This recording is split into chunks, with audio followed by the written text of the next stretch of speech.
আমরা অনেকেই বলে থাকি যে সময় নেই, একদমই সময় হচ্ছে না, আমরা ব্যস্ত।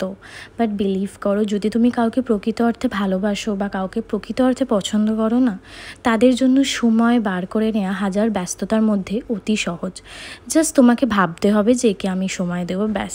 তারপর সময় বার করে নেওয়াটা পুরো নিজের উপর নির্ভর করছে। হ্যাঁ, জানি আমরা সকলে প্রতিনিয়ত দৈনন্দিন জীবনে প্রচণ্ড ব্যস্ত হয়ে পড়ি, এখনকার দিনে যা চাপ, কাজের প্রেশার। বাট তাও ভালোবাসার মানুষের জন্য কিন্তু সময় বার করে নিতে হয়। আর এমনই একটা দিনে আমরা কালকে চলে গেছিলাম চন্দননগরে। আর এই জায়গাটা তো তোমরা জানো, চন্দননগর স্ট্র্যান্ড, এই জায়গাটা প্রচণ্ড ভালো প্রাকৃতিক সৌন্দর্যে ভরা। অ্যান্ড আমরা এখানে প্রচণ্ড মজা করেছি। জাস্ট 2 ঘন্টার জন্য আমরা গেছিলাম বিকেলবেলা। অ্যান্ড যখন আমরা ডেট করতাম সেই কথাগুলো আমরা চেরিশ করছিলাম, আর খুব ভালো কাটালাম আজকের দিনটা।